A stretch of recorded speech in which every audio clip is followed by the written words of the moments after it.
Friends, എല്ലാവർക്കും നമസ്കാരം. ഞാൻ രജി ജ്യോതിഷ്. എൻ്റെ പുതിയ ചാനലാണ് ഈസി ക്വാഡ്.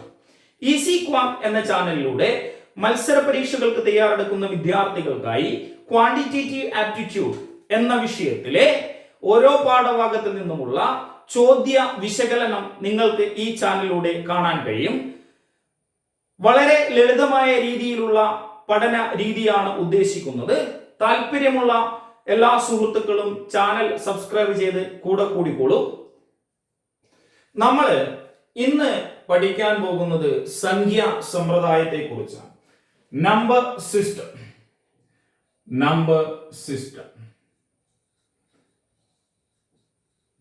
എന്താണ് ഒരു സംഖ്യാ സമ്പ്രദായം? അതായത് സംഖ്യകളെ അടയാളപ്പെടുത്താനുള്ള ഒരു ചിട്ടയായ രീതിയെയാണ് സംഖ്യാ സമ്പ്രദായം എന്ന് പറയുന്നത്.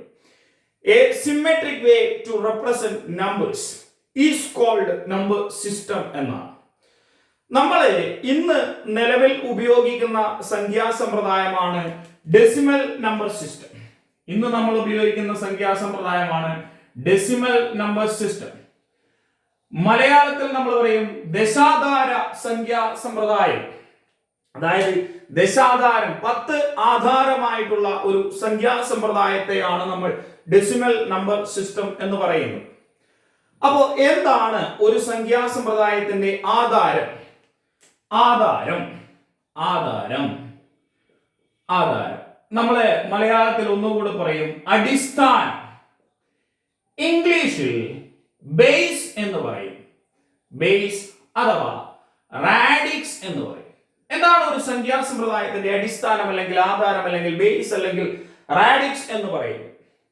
ഒരു സംഖ്യാ സമ്പ്രദായത്തിൽ എണ്ണാൻ ഉപയോഗിക്കുന്ന, അതായത് നമ്പേഴ്സിനെ അടയാളപ്പെടുത്താൻ ഉപയോഗിക്കുന്ന ചിഹ്നങ്ങളുടെ എണ്ണത്തെയാണ് നമ്മൾ എന്ത് പറയുന്നത്? ആധാരം എന്ന് പറയുന്നത്. അതായത് the number of symbols used to represent numbers in a number system. നമ്മൾ ഇന്ന് ഉപയോഗിക്കുന്ന സംഖ്യാ സമ്പ്രദായത്തിൽ എണ്ണാൻ ഉപയോഗിക്കുന്ന ചിഹ്നങ്ങളാണ് 0, 1, 2, 3, 4, 5, 6, 7, 8, 9. ഇത്രയും ചിഹ്നങ്ങൾ ഉപയോഗിച്ചാണ് നമ്മൾ ഇന്ന് എഴുതുന്നത്, അല്ലേ? ഇനി നമുക്ക് നോക്കാം. ഇതിനു മുമ്പ് ദശാധാര സംഖ്യാ സമ്പ്രദായം വരുന്നതിന് മുമ്പ് മുൻകാലങ്ങളിൽ BC 3000 കാലഘട്ടം മുതൽ സംഖ്യകളെ കുറിച്ചുള്ള പഠനം നടന്നിട്ടുണ്ട്. അതായത് ലോകത്തിൽ ആദ്യമായിട്ട് ഒരു സംഖ്യാ സമ്പ്രദായം ഉടലെടുക്കുന്നത് അങ്ങ് ഈജിപ്തിലാണ്. നമുക്ക് ചോദിച്ചേക്കാം പരീക്ഷകളിൽ, എന്താണ് ഇല്ലെങ്കിൽ ഏതാണ് ലോകത്തിലെ ആദ്യത്തെ സംഖ്യാ സമ്പ്രദായം? ലോകത്തിലെ ആദ്യത്തെ സംഖ്യാ സമ്പ്രദായമാണ് ഈജിപ്ഷ്യൻ സംഖ്യാ സമ്പ്രദായം. മറക്കരുത്, ലോകത്തിലെ ആദ്യത്തെ സംഖ്യാ സമ്പ്രദായം ഏതാണ്? ഈജിപ്ഷ്യൻ സംഖ്യാ സമ്പ്രദായം. ഈജിപ്ഷ്യൻ സംഖ്യാ സമ്പ്രദായമാണ് ലോകത്തിലെ ആദ്യത്തെ സംഖ്യാ സമ്പ്രദായം. ഇനി അത് BC 3000 കാലഘട്ടത്തിലാണ്. ഇനി അതിനുശേഷം നിലവിൽ വന്ന സംഖ്യാ സമ്പ്രദായമാണ് സുമേറിയൻ നമ്പർ സിസ്റ്റം. എന്താണ്? Sumerian number system. സുമേറിയൻ സംഖ്യാ സമ്പ്രദായം. സുമേറിയൻ സംഖ്യാ സമ്പ്രദായം മറ്റൊരു പേരിൽ അറിയപ്പെടുന്നു ബാബിലോണിയൻ സംഖ്യാ സമ്പ്രദായം. എന്ത് പേരിലാണ് അറിയപ്പെടുന്നത്? സുമേറിയൻ നമ്പർ സിസ്റ്റം അറിയപ്പെടുന്ന പേരാണ് ബാബിലോണിയൻ നമ്പർ സിസ്റ്റം. ഇനി സുമേറിയൻ നമ്പർ സിസ്റ്റത്തിന്റെ ബേസ് അഥവാ ആധാരം എന്ന് പറയുന്നത് 60 ആയിരുന്നു. ബേസ് അഥവാ ആധാരം എന്ന് പറയുന്നത് 60 ആയിരുന്നു. നമ്മൾ ഇന്ന് ഉപയോഗിക്കുന്ന ദശാധാര സംഖ്യാ സമ്പ്രദായത്തിന്റെ ബേസ് 10 ആണ്. അതായത് ഡെസിമൽ നമ്പർ സിസ്റ്റത്തിന്റെ ബേസ് 10 ആണ്. നമ്മൾ ഇത്രയും വലിയ ബേസ് ഉള്ള ഒരു സംഖ്യാ സമ്പ്രദായത്തെ കുറിച്ച് കേട്ടിട്ടില്ല, അല്ലേ? അപ്പോ നമുക്ക് ഇതിൽ നിന്നും ഒരു കാര്യം മനസ്സിലാക്കാം. ലോകത്ത് ഇന്ന് വരെ ഉപയോഗിച്ചതിൽ വെച്ച് ഏറ്റവും വലിയ സംഖ്യാ സമ്പ്രദായമാണ് സുമേറിയൻ നമ്പർ സിസ്റ്റം അല്ലെങ്കിൽ ബാബിലോണിയൻ നമ്പർ സിസ്റ്റം. ഇനി ഇതിന്റെ ബേസ് 60 ആയതുകൊണ്ട് ഈ സംഖ്യാ സമ്പ്രദായം സെക്സാഡെസിമൽ നമ്പർ സിസ്റ്റം എന്ന പേരിൽ അറിയപ്പെടുന്നു. സെക്സാഡെസിമൽ നമ്പർ സിസ്റ്റം എന്ത് പേരിലാണ് അറിയപ്പെടുന്നത്? സുമേറിയൻ നമ്പർ സിസ്റ്റം എന്ത് പേരിലാണ് അറിയപ്പെടുന്നത്? സെക്സാഡെസിമൽ നമ്പർ സിസ്റ്റം എന്ന പേരിലാണ്. ഇനി അതിനുശേഷം മൂന്നാമതായി വന്നതാണ് ചൈനീസ് നമ്പർ സിസ്റ്റം. അതായത് ചൈനക്കാർ എന്താ ചെയ്തതെന്ന് പറഞ്ഞാൽ സംഖ്യകളെ അടയാളപ്പെടുത്താൻ മുളവടികൾ ഉപയോഗിച്ചു. They used bamboo rods to represent numbers. അപ്പോ പരീക്ഷകളിൽ ചോദിക്കും മൂന്നാമതായി വന്നത് ചൈനീസിനെ കുറിച്ച്, ചൈനീസ് സംഖ്യാ സമ്പ്രദായത്തിനെ കുറിച്ച്. അതായത് മുളവടികൾ ഉപയോഗിച്ച് സംഖ്യകളെ അടയാളപ്പെടുത്തിയ സംഖ്യാ സമ്പ്രദായമാണ് ചൈനീസ് നമ്പർ സിസ്റ്റം. ഇനി അതിനുശേഷം വന്ന സംഖ്യാ സമ്പ്രദായമാണ് ഗ്രീക്ക് നമ്പർ സിസ്റ്റം. അതിനുശേഷം വന്ന സംഖ്യാ സമ്പ്രദായമാണ് ഗ്രീക്ക് സംഖ്യാ സമ്പ്രദായം. ഗ്രീക്ക് സംഖ്യാ സമ്പ്രദായം. അപ്പോ ഗ്രീക്ക് സംഖ്യാ സമ്പ്രദായം അറിയപ്പെടുന്നത് എന്ത് പേരിലാണ്? അയോണിയൽ നമ്പർ സിസ്റ്റം എന്ന പേരിലാണ്. ചോദിക്കാൻ സാധ്യതയുള്ള ചോദ്യം ഇതാണ്. അയോണിയൽ നമ്പർ സിസ്റ്റം എന്ന പേരിൽ അറിയപ്പെടുന്ന സംഖ്യാ സമ്പ്രദായം ഏതാണ്? അതാണ് ഗ്രീക്ക് സംഖ്യാ സമ്പ്രദായം. ഇനി അഞ്ചാമതായിട്ട് നമുക്ക് പഠിക്കാനുള്ളതാണ് റോമൻ നമ്പർ സിസ്റ്റം. ഇതാണ് Roman number system. Roman number system. Roman number system. ഇത് നമ്മളൊക്കെ കണ്ട സംഖ്യാ സമ്പ്രദായമാണ് അല്ലെ. അതായത് നമ്മൾ സ്കൂളുകളിലൊക്കെ പോകുന്ന സമയത്ത് സ്കൂളിലെ കട്ടിലെ പടിമേൽ എഴുതി വെച്ചിട്ടുണ്ടാവും അല്ലെ, റോമൻ സംഖ്യാ സമ്പ്രദായത്തിലാണ് അത് റെപ്രസെന്റ് ചെയ്തിരിക്കുന്നത്. നമുക്ക് റോമൻ സംഖ്യാ സമ്പ്രദായം കുറച്ച് ഡീറ്റെയിൽ ആയിട്ട് പഠിക്കാനുണ്ട്. നമുക്ക് നോക്കാം. അപ്പോ നമ്മൾ പഠിക്കാൻ പോകുന്നത് അഞ്ചാമതായി പറഞ്ഞ റോമൻ നമ്പർ സിസ്റ്റത്തെ കുറിച്ചാണ്. Roman number system. റോമൻ സംഖ്യാ സമ്പ്രദായം. റോമൻ സംഖ്യാ സമ്പ്രദായത്തിൽ ഇംഗ്ലീഷ് അക്ഷരമാലയിലെ 7 അക്ഷരങ്ങൾ സംഖ്യകളെ അടയാളപ്പെടുത്താൻ ഉപയോഗിച്ചു. ഇംഗ്ലീഷ് അക്ഷരമാലയിലെ 7 അക്ഷരങ്ങൾ സംഖ്യകളെ അടയാളപ്പെടുത്താൻ ഉപയോഗിച്ചു. അപ്പോ റോമൻ സംഖ്യാ സമ്പ്രദായത്തിന്റെ ബേസ് എന്താണ്? 7 ആണ്. റോമൻ നമ്പർ സിസ്റ്റം അറിയപ്പെടുന്ന എന്താണ്? ബേസ് 7 നമ്പർ സിസ്റ്റം എന്നാണ്. അതായത് ആധാരം 7 ആണ്. അപ്പോ ഏതൊക്കെയാണ് ഇംഗ്ലീഷ് അക്ഷരമാലയിലെ ആ അക്ഷരങ്ങൾ? നമ്മൾ കണ്ടിട്ടുണ്ട്. എന്തായിരുന്നു? I, V, X, L, C, D, M. I, V, X, L, C, D, M. I എന്ന് പറയുന്നത് ഒന്നിനെ സൂചിപ്പിക്കുന്നു. I എന്ന് പറയുന്നത് ഒന്നിനെ സൂചിപ്പിക്കുന്നു. V 5 എന്നതിനെ സൂചിപ്പിക്കുന്നു. X 10, L 50, C 100, D 500, M 1000. ഇങ്ങനെയാണ് അവർ സംഖ്യകളെ റെപ്രസെന്റ് ചെയ്തിട്ടുള്ളത്. അതായത് I stands for 1, V stands for 5, X stands for 10, L stands for 50, C stands for 100, D stands for 500, M stands for 1000. അതായത് ഇംഗ്ലീഷ് അക്ഷരമാലയിലെ 7 അക്ഷരങ്ങൾ. നമ്മൾ നോക്കാം ഇവരെ എങ്ങനെയാണ് സംഖ്യകളെ അടയാളപ്പെടുത്തിയിരുന്നത്. നമ്മൾ പറഞ്ഞു ഒന്നിനെ നമ്മൾ എങ്ങനെ റെപ്രസെന്റ് ചെയ്തു? I എന്ന് റെപ്രസെന്റ് ചെയ്തു. ഒന്നിനെ I എന്ന് റെപ്രസെന്റ് ചെയ്തു. രണ്ടിനെ എങ്ങനെയാണ് റെപ്രസെന്റ് ചെയ്തത്? 2I. ഇനി നോക്കാം 4നെ നമ്മൾ എങ്ങനെയാണ് റെപ്രസെന്റ് ചെയ്തത്? IV എന്നാണ്. അതായത് ഇടതുവശത്ത് അല്ലേ, അതായത് 5ന്റെ ഇടതുവശത്ത് I എഴുതിയപ്പോഴേ 1 കുറക്കുക എന്നാണ് അർത്ഥം അല്ലേ. അപ്പോ IV എന്നാണ് അല്ലേ. അങ്ങനെയാണെങ്കിൽ 6 നമ്മൾ എങ്ങനെ റെപ്രസെന്റ് ചെയ്യും? 6 VI വലതുവശത്ത് ചേർക്കുന്നു. വലതുവശത്ത് ചേർക്കുന്നു. 9 എങ്ങനെ എഴുതാം? IX എന്ന് എഴുതാം.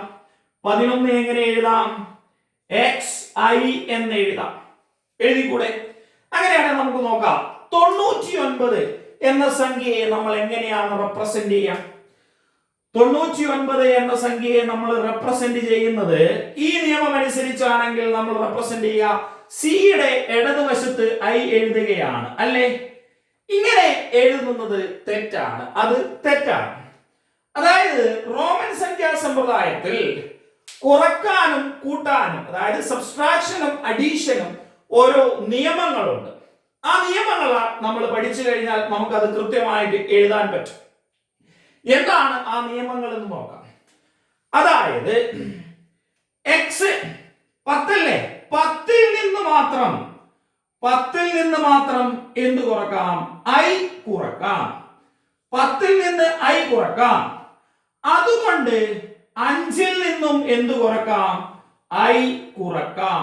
5ൽ നിന്നും I കുറക്കാം.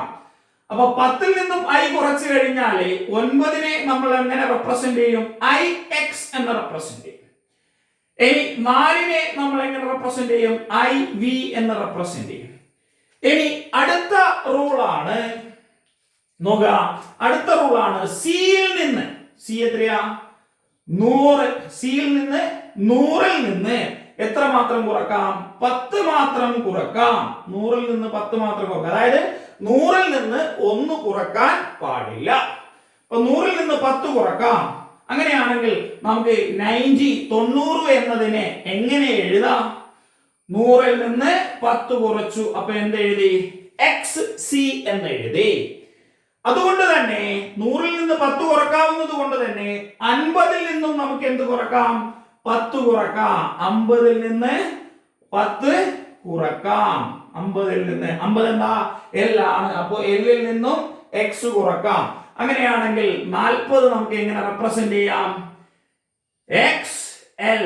40 എങ്ങനെയാണ് റെപ്രസെന്റ് ചെയ്തത്? എക്സ് എൽ എന്നാണ്. ഇനി നോക്കുക, എമ്മിൽ നിന്ന് അടുത്തത് നോക്കുക, എമ്മിൽ നിന്ന് എം എത്രയായിരുന്നോ? 1000 അല്ലേ? എമ്മിൽ നിന്ന് 100 കുറക്കാം. അതായത് 1000ൽ നിന്നും 100 കുറക്കാം. അതായത് 1000ൽ നിന്ന് സി കുറക്കാം. അപ്പോ 900 എങ്ങനെ എഴുതാം? നമുക്ക് സി എം എന്ന് എഴുതാം. അതേപോലെ 500ൽ നിന്നും ഡിയിൽ നിന്നും നമുക്ക് എന്ത് കുറക്കാം? 100 കുറക്കാം. സി കുറക്കാം. അങ്ങനെയാണെങ്കിൽ 400 നമുക്ക് എങ്ങനെ എഴുതാം? സി ഡി എന്ന് എഴുതാം. ക്ലിയർ? അപ്പൊ നോക്കാം, നമുക്ക് 99 എങ്ങനെ റെപ്രസെന്റ് ചെയ്യാം എന്ന് നോക്കാം. അപ്പൊ നിയമം അനുസരിച്ച് നമ്മൾ 99 എങ്ങനെയാണ് റെപ്രസെന്റ് ചെയ്യാൻ പോകുന്നത്? ശ്രദ്ധിക്കുക, 99 എങ്ങനെ റെപ്രസെന്റ് ചെയ്യുന്നു? നമുക്കറിയാം, 100ൽ നിന്ന് 10 കുറക്കാം. 100ൽ നിന്ന് 10 കുറച്ചു, 90 ഇനി 9. അപ്പൊ കൂട്ടണമെങ്കിൽ വലതുവശത്ത് 9 എഴുതിയാൽ മതി. അപ്പോ ഇങ്ങനെയാണ് 99 റെപ്രസെന്റ് ചെയ്യുന്നത്. X C I X. അതായത് കേട്ടറ്റ് പോലെയുള്ള പരീക്ഷകളിലൊക്കെ സ്ഥിര സാന്നിധ്യമാണ് റോമൻ സംഖ്യാ സമ്പ്രദായത്തിലെ ഒരു ചോദ്യം. ബാക്കിയുള്ള പരീക്ഷകളിലൊക്കെ ചോദിച്ചേക്കാം. അതുകൊണ്ട് കൃത്യമായിട്ട് മനസ്സിലാക്കി വെക്കുക. നമുക്ക് 2 എക്സാമ്പിൾ ഒന്ന് നോക്കാം. 2024 എന്ന വർഷത്തെ റോമൻ സംഖ്യാ സമ്പ്രദായത്തിൽ എങ്ങനെ എഴുതാം? 2024 എന്ന വർഷത്തെ റോമൻ സംഖ്യാ സമ്പ്രദായത്തിൽ എങ്ങനെ എഴുതാം? 1000 എം 2000, 2010, 2020, 2024 ഇങ്ങനെ റെപ്രസെന്റ് ചെയ്യാം. അപ്പോ എനിക്ക് തോന്നുന്നു you people have good idea അല്ലേ? നിങ്ങൾക്ക് ഐഡിയ കിട്ടി എങ്ങനെ എഴുതാമെന്ന്. അങ്ങനെയാണെങ്കിൽ 2019 നമുക്ക് എങ്ങനെ എഴുതാം? M M 2000, 2010, 2019 M M X I X ഇങ്ങനെ എഴുതാം അല്ലേ? അങ്ങനെയാണെങ്കിൽ നിങ്ങൾ ഒന്ന് എഴുതി നോക്കിയേ. 2029 എങ്ങനെ എഴുതാമെന്നൊന്ന് എഴുതി നോക്കിയേ. ഓക്കെ, ഒന്ന് എഴുതി നോക്കൂ. അപ്പൊ നിങ്ങൾക്ക് മനസ്സിലാവും. അതായത് ഈ നിയമങ്ങൾ കൃത്യമായി ഓർത്തു വെക്കുക. എന്നിട്ട് നമ്മൾ ചോദ്യങ്ങൾ സോൾവ് ചെയ്യുക. ഓക്കെ, ഇനി റോമൻ സംഖ്യാ സമ്പ്രദായം നമ്മൾ പറഞ്ഞത് 5ാമതായാണ്. ഇനി 6ാമതായി വന്ന സംഖ്യാ സമ്പ്രദായമാണ് മായൻ നമ്പർ സിസ്റ്റം. മായന്മാർ എന്താണ് ചെയ്തതെന്ന് പറഞ്ഞാൽ കൈകാലുകളിലെ വിരലുകളെ സംഖ്യകളെ അടയാളപ്പെടുത്താൻ ഉപയോഗിച്ചു. അപ്പോ അവരുടെ ബേസ് എത്രയായിരിക്കും? അവരുടെ ബേസ് കൈക്കും കാലിലും കൂടെ ആകെ എത്ര വിരലുകളാണുള്ളത്? 20. അപ്പോ അവരുടെ മായൻ സംഖ്യാ സമ്പ്രദായം അറിയപ്പെടുന്നത് ബേസ് 20 നമ്പർ സിസ്റ്റം എന്നാണ് അല്ലെ? ബേസ് 20. ഇനി അതിനുശേഷം വന്നതാണ് 7ാമതായി വന്ന സംഖ്യാ സമ്പ്രദായം. നമ്മൾ ഇന്ന് നിലവിൽ ഉപയോഗിക്കുന്ന സംഖ്യാ സമ്പ്രദായമാണ് ഇൻഡോ അറബ് നമ്പർ സിസ്റ്റം. നമുക്ക് ഇനി ഇൻഡോ അറബ് നമ്പർ സിസ്റ്റത്തെ കുറിച്ച് നോക്കാം. ഇൻഡോ അറബ് നമ്പർ സിസ്റ്റം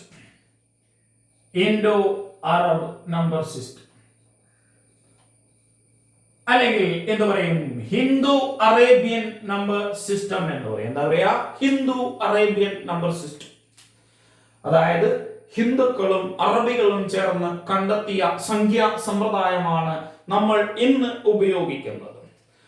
അതായത് ഏകദേശം 1500 വർഷങ്ങൾക്ക് മുമ്പ് നിലവിൽ വന്ന സംഖ്യാ സമ്പ്രദായമാണ് ഇൻഡോ അറബ് നമ്പർ സിസ്റ്റം. തുടക്ക കാലഘട്ടത്തിൽ കണ്ടുപിടിച്ച ചിഹ്നങ്ങൾ, സംഖ്യകളെ അടയാളപ്പെടുത്താൻ ഉപയോഗിച്ച ചിഹ്നങ്ങളാണ് 1, 2, 3, 4, 5, 6, 7, 8, 9. ഇത്രയും ചിഹ്നങ്ങളാണ് തുടക്കകാലത്തിൽ കണ്ടെത്തിയത്.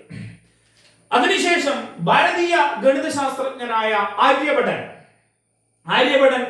എന്ന ഭാരതീയ ഗണിതശാസ്ത്രജ്ഞൻ 0 എന്ന ചിഹ്നം ഉപയോഗിച്ച് ലോകത്തെ എണ്ണാൻ പഠിപ്പിച്ചു.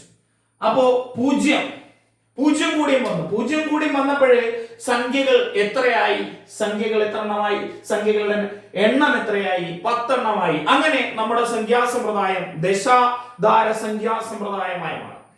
അപ്പോ PSC പരീക്ഷകളിൽ ചോദിക്കും, 0 കണ്ടുപിടിച്ചത് ആരാണ്? അതിന്റെ ഉത്തരം ആര്യഭടനല്ല കാണാറുള്ളത്, ബ്രഹ്മഗുപ്തൻ എന്നാണ്. അതായത് ആര്യഭടൻ 0 എന്ന ചിഹ്നം കണ്ടെത്തുന്നത് ഏകദേശം AD 498 കാലഘട്ടത്തിലാണ്. അതായത് AD എന്ന് നമ്മൾ ഇപ്പോൾ പറയാറില്ല, കോമൺ ഇറ CE എന്നാണ് പറയാറ്. അപ്പോ അദ്ദേഹത്തിന്റെ കാലഘട്ടത്തിന് ശേഷം ഏകദേശം 100 കൊല്ലം കഴിഞ്ഞിട്ടാണ് ബ്രഹ്മഗുപ്തൻ വരുന്നത്. ബ്രഹ്മഗുപ്തനാണ് 0 എന്ന സിമ്പൽ ഉപയോഗിച്ച് നമ്മുടെ ക്രിയകളൊക്കെ ചെയ്യാൻ ലോകത്തെ പഠിപ്പിക്കുന്നത്. അതുകൊണ്ട് തന്നെ 0 കണ്ടുപിടിച്ചത് ആര് എന്ന ചോദ്യത്തിന്റെ ഉത്തരം ബ്രഹ്മഗുപ്തൻ എന്നാണ് PSC തിരഞ്ഞെടുക്കാറുള്ളത്. അപ്പോ നമ്മൾ മലയാളികൾ ഒരു സ്വകാര്യ അഹങ്കാരത്തോടു കൂടി പറയാറുണ്ട്, 0 കണ്ടുപിടിച്ചത് കേരളീയനാണ്, അദ്ദേഹം ആര്യഭടൻ കേരളീയനാണ് എന്ന് പറയാറുണ്ട്. പക്ഷേ ആര്യഭടൻ യഥാർത്ഥത്തിൽ ജനിച്ചിരിക്കുന്നത് ബീഹാറിലെ പാടലിപുത്രക്കടുത്ത് കുസുമപുരം എന്ന് പറയുന്ന സ്ഥലത്താണ്. ഓക്കെ, ഇപ്പൊ നിങ്ങൾക്ക് മനസ്സിലാക്കണം PSCന്റെ ചോദ്യം ഉത്തരം എന്താണ്? 0 കണ്ടുപിടിച്ചത് ആര് എന്ന് ചോദിച്ചാൽ ആരാ ഉത്തരം? ബ്രഹ്മഗുപ്തനാണ്. 0 എന്ന ചിഹ്നം ഉപയോഗിച്ച് ലോകത്തെ എണ്ണാൻ പഠിപ്പിച്ച വ്യക്തിയാണ് ആര്യഭടൻ. ഓക്കെ, ഇനി ആര്യഭടനെ കുറിച്ച് കാര്യങ്ങൾ പറയാം. ആര്യഭടനാണ് ഇന്ത്യൻ ഗണിതശാസ്ത്രത്തിന്റെ പിതാവ്, father of Indian number system. Okay, ആര്യഭടനാണ് പൈയുടെ വില 3.14 അല്ലെങ്കിൽ 22/7 എന്ന് കണക്ക് കൂട്ടിയ ഭാരതീയൻ. ആര്യഭടന്റെ പ്രശസ്തമായ കൃതിയാണ് ആര്യഭടീയം. ഇനി ആര്യഭടന്റെ സ്മരണാർത്ഥമാണ് നമ്മുടെ ആദ്യത്തെ ഉപഗ്രഹത്തിന് ആര്യഭട്ട എന്ന പേര് നൽകിയിരിക്കുന്നത്. അപ്പൊ ഇവിടെ നമുക്കൊരു കാര്യം മനസ്സിലായി. ആര്യഭടൻ ആരാണ്? ഇന്ത്യൻ ഗണിതശാസ്ത്രത്തിന്റെ പിതാവാണ്. 0 എന്ന ചിഹ്നം ഉപയോഗിച്ച് ലോകത്തെ എണ്ണാൻ പഠിപ്പിച്ച വ്യക്തിയാണ് ആര്യഭടൻ ആണല്ലോ. ഇനി പറഞ്ഞത് പൈയുടെ വില 22/7 അല്ലെങ്കിൽ 3.1416 സംതിങ്. അത് ഇങ്ങനെ പോയിക്കൊണ്ടേയിരിക്കും. അത് കണ്ടെത്തിയ ഭാരതീയനാണ് ആര്യഭടൻ. ഓക്കെ, കിട്ടിയല്ലോ. ഇനി പൈയുടെ വില ആദ്യമായിട്ട് കണ്ടെത്തിയത് ആർക്കിമിഡീസ് ആണ്. Archimedes also considered as father of mathematics. അപ്പൊ PSC പരീക്ഷകളിൽ നമ്മൾ കാണാറുണ്ട് ഗണിതശാസ്ത്രത്തിന്റെ പിതാവ് ആര് എന്നാണ് ചോദ്യം. അതിന്റെ ഉത്തരം പൈത്തഗോറസ് ഉണ്ട്. പൈത്തഗോറസ് ഗണിതശാസ്ത്രത്തിന്റെ പിതാവാണ്. അതേപോലെ പൈത്തഗോറസിനെ പോലെ ഗണിതശാസ്ത്രത്തിൽ ഏറെ സംഭാവന ചെയ്ത വ്യക്തിത്വമാണ് ആർക്കിമിഡീസ്. അതുകൊണ്ട് ആർക്കിമിഡീസും അറിയപ്പെടുന്നത് SCERT ബുക്കിൽ അങ്ങനെയാണ് കൊടുത്തിരിക്കുന്നത്. ആർക്കിമിഡീസും അറിയപ്പെടുന്നത് ഗണിതശാസ്ത്രത്തിന്റെ പിതാവ് എന്നാണ്. അപ്പോ മറക്കാൻ പാടില്ല. അപ്പോ എത്ര ചിഹ്നങ്ങളാണ്? 10 ചിഹ്നങ്ങളായി. ഈ 0 കണ്ടെത്തിയ ആര്യഭടനാണ്. ഇനി കേരളവുമായി ബന്ധപ്പെട്ട് ആര്യഭടനെ കുറിച്ച് ഒരു കാര്യം ചോദിക്കും. ആര്യഭടൻ ജനിച്ചു എന്ന് പറയപ്പെടുന്ന കേരളത്തിലെ സ്ഥലം ഏത് എന്ന് PSC പരീക്ഷകളിൽ കാണാറുണ്ട്. ആര്യഭടൻ ജനിച്ചിരിക്കുന്നത് കേരളത്തിൽ തൃശൂർ ജില്ലയിൽ കൊടുങ്ങല്ലൂര് അശ്മകം എന്ന് പറയുന്ന സ്ഥലത്താണ് എന്നാണ് നമ്മൾ വിശ്വസിക്കുന്നത്. ഞാൻ പറഞ്ഞു, അദ്ദേഹം ശരിക്കും ജനിച്ചത് ബീഹാറിലെ പാടലിപുത്രക്കടുത്ത് കുസുമപുരം എന്ന് പറയുന്ന സ്ഥലത്താണ്. ഇത് ഒരു തരത്തിൽ നമ്മുടെ അവകാശവാദം ആയേക്കാം. അപ്പോ കൃത്യമായിട്ടുള്ള അറിവ് ഇല്ല. ഓക്കെ, അപ്പൊ നോക്കുക. അപ്പൊ നമ്മൾ പറഞ്ഞു ഇൻഡോ അറബ് നമ്പർ സിസ്റ്റം. അപ്പോ എത്ര സിമ്പിളായി? 10 സിമ്പിളായി. 10 സിമ്പിളായപ്പോഴേ നമ്മുടെ സംഖ്യാസമ്പ്രദായം അറിയപ്പെട്ടു. ഡെസിമൽ നമ്പർ സിസ്റ്റം എന്ന പേരിൽ അറിയപ്പെട്ടു. ഡെസിമൽ നമ്പർ സിസ്റ്റം അല്ലെങ്കിൽ ദശാധാര സംഖ്യാസമ്പ്രദായം അല്ലെങ്കിൽ ദശസംഖ്യാ സമ്പ്രദായം. അപ്പൊ 10 ചിഹ്നങ്ങളായി. ഇനി നമുക്ക് നോക്കാം. ഇവിടെ ഞാൻ ഒരു സംഖ്യ എഴുതി 3, 7, 5, 8. ഇത് നമ്മൾ എങ്ങനെ വായിക്കും? നമ്മൾ സാധാരണയായിട്ട് വായിക്കും 3758 എന്ന് വായിക്കും അല്ലേ? അപ്പോ ഇവിടെ നമ്മൾ എന്ത് നൽകിയിട്ടുണ്ട്? സ്ഥാനങ്ങൾക്ക് വില നൽകിയിട്ടുണ്ട് അല്ലേ? സ്ഥാനങ്ങൾക്ക് വില നൽകിയിട്ടുണ്ട്. അപ്പോ നമ്മുടെ സംഖ്യാസമ്പ്രദായം, നമ്മൾ ഇന്ന് ഉപയോഗിക്കുന്ന സംഖ്യാസമ്പ്രദായമായ ഡെസിമൽ നമ്പർ സിസ്റ്റം ഒരു സ്ഥാനവിലയുള്ള സംഖ്യാസമ്പ്രദായമാണ്. അപ്പോൾ നമ്മുടെ സംഖ്യാസമ്പ്രദായം മറ്റൊരു പേരിൽ കൂടെ അറിയപ്പെടും. എന്താണ്? Or it is A positional number system. Positional number system അല്ലേ, സ്ഥാനവിലയുള്ള സംഖ്യാസമ്പ്രദായമാണ്. ഏത്? Indo Arab number system. നോക്കുക, നമ്മൾ സ്ഥാനങ്ങളെ കുറിച്ച് പഠിക്കുന്നുണ്ട് അല്ലേ. ഇവിടെ എന്താണ്? 8ന്റെ സ്ഥാനം ഒറ്റ, 5ന്റെ സ്ഥാനം 10 അല്ലേ, 7ന്റെ സ്ഥാനം 100, 3ന്റെ സ്ഥാനം 1000. അങ്ങനെ നമ്മൾ ഇത് വായിക്കും. എങ്ങനെ? എത്ര ആയിരങ്ങളുണ്ട്? 3000. അപ്പൊ 3700 700 5 പത്തുകൾ 58 ഒന്നുകൾ 8. അങ്ങനെ അപ്പോ 3758 എന്ന് വായിക്കാറുണ്ട്. അപ്പൊ നമുക്ക് നോക്കണം എന്താണ് സ്ഥാനവില. സ്ഥാനവില, സ്ഥാനവില അഥവാ പ്ലേസ് വാല്യൂ. ഈ സംഖ്യയിൽ, അതായത് 3758 എന്ന സംഖ്യയിൽ 3ന്റെ സ്ഥാനവില, 3ന്റെ സ്ഥാനവില നമ്മൾ പറയും ഒറ്റ, 10, 100, 1000 എന്ന് പറയും അല്ലേ. പക്ഷേ 1000 അല്ല എടുക്കേണ്ടത്, അതായത് 3 ആയിരങ്ങളുണ്ട്. അപ്പോ 3ന്റെ സ്ഥാനവില 3000 ആണ്. 3ന്റെ സ്ഥാനവില 3000 ആണ്. 7ന്റെ സ്ഥാനവിലയോ? 7ന്റെ സ്ഥാനവില 7 നൂറുകളാണ്. 5ന്റെ സ്ഥാനവില 5 പത്തുകൾ 50 ആണ്. 8ന്റെ സ്ഥാനവില 8 ആണ്. അപ്പൊ നിങ്ങൾക്ക് മനസ്സിലായിട്ടുണ്ടാവും എങ്ങനെയാണ് സ്ഥാനവില നമ്മൾ എടുക്കുന്നതെന്ന്. അതായത് എത്ര ചേർത്ത്, അതായത് 3 ആയിരങ്ങൾ, അങ്ങനെ അതിനെയാണ് സ്ഥാനവില എന്ന് പറയുന്നത്. അപ്പൊ ഇവിടെ നോക്കുക, 0.04ന്റെ സ്ഥാനവില എന്ന് പറഞ്ഞു കഴിഞ്ഞാൽ നമ്മൾ എങ്ങനെ എടുക്കുക? 0.04 എന്ന സംഖ്യയുടെ സ്ഥാനവില എന്ന് പറയുന്നത് എന്ത് തന്നെയാണ്? 0.04 ആണ്. ശരിയല്ലേ? ഇനി ഇതാ 0. അല്ലെങ്കിൽ 20.513. ഇതിലെ 3യുടെ സ്ഥാനവില എന്താണ്? 3യുടെ സ്ഥാനവില 0.003 ആണ്. നിങ്ങൾക്ക് മനസ്സിലായി കാണുമല്ലോ. അപ്പൊ എന്താണ് സ്ഥാനവില എന്ന് മനസ്സിലായി. ഇനി എന്താണ് മുഖവില അഥവാ ഫേസ് വാല്യൂ? സോറി, മുഖവില അഥവാ ഫേസ് വാല്യൂ. മുഖവില അഥവാ ഫേസ് വാല്യൂ. മുഖവില അഥവാ ഫേസ് വാല്യൂ. ഓക്കെ, സ്ഥാനവിലക്ക് നമ്മൾ പറയുന്നത് എന്താണ്? പ്ലേസ് വാല്യൂ എന്നാണ് സ്ഥാനവില. മുഖവില അഥവാ ഫേസ് വാല്യൂ. ഇവിടെ നോക്കുക, ഞാൻ ഇത് തന്നെ എഴുതി 3, 7, 5, 8. ഇതിലെ 3ന്റെ മുഖവില എന്ന് പറയുന്നത് 3 തന്നെയാണ്. അതായത് അതിന്റെ ഐഡന്റിറ്റി 3നെ നമ്മൾ എങ്ങനെയാ വിളിക്കുക? 3 എന്ന്. അപ്പൊ 3ന്റെ മുഖവില എന്താണ്? 3 ആണ്. 7ന്റെ മുഖവിലയോ 7 ആണ്. 5ന്റെ മുഖവില 5 ആണ്. 8ന്റെ മുഖവില 8 ആണ്. അങ്ങനെയാണെങ്കിൽ 0.04ൽ 4ന്റെ മുഖവില എന്താണ്? 4 തന്നെയാണ്. ഐഡിയ കിട്ടിയല്ലോ. ഇനി പരീക്ഷകളിൽ കാണാറുണ്ട് എങ്ങനെയുള്ള ചോദ്യം. ഒരു സംഖ്യ തരുന്നു, 9793 എന്ന സംഖ്യയിൽ 9 പറയാൻ പറ്റില്ല അല്ലെ, 2 തവണ 9 ഉണ്ട്. അപ്പൊ നമുക്ക് നോക്കാം, 9763 എന്ന സംഖ്യയിൽ 9ന്റെ സ്ഥാനവിലയും മുഖവിലയും തമ്മിലുള്ള വ്യത്യാസം എത്ര? 9ന്റെ സ്ഥാനവില എത്രയാ? 9000. മുഖവില 9. അപ്പൊ അതിൽ നിന്നും ഇത് കുറക്കുന്നു. എന്ത് കിട്ടും? 8991 അല്ലേ. 9000ത്തിൽ നിന്നും 9 കുറച്ചാൽ, ഇപ്പൊ ചോദിക്കാറുണ്ട് പരീക്ഷകളിൽ, എന്താണ് സ്ഥാനവിലയും മുഖവിലയും തമ്മിലുള്ള വ്യത്യാസം. അപ്പോ നിങ്ങൾക്ക് എല്ലാം കൃത്യമായിട്ട് മനസ്സിലായി കാണുമെന്ന് വിചാരിക്കുന്നു. ഓക്കെ, ഇനി എന്റെ ക്ലാസ്സുകൾ ഇഷ്ടപ്പെട്ടു കഴിഞ്ഞാൽ ചാനൽ സബ്സ്ക്രൈബ് ചെയ്യുക, ലൈക്ക് ചെയ്യുക. ഇനി നമ്പർ സിസ്റ്റത്തിനെ കുറിച്ച്, അതായത് സംഖ്യകളെ കുറിച്ച് നമുക്ക് അടുത്ത ക്ലാസ്സിൽ കാണാം. അതുവരെ ബൈ.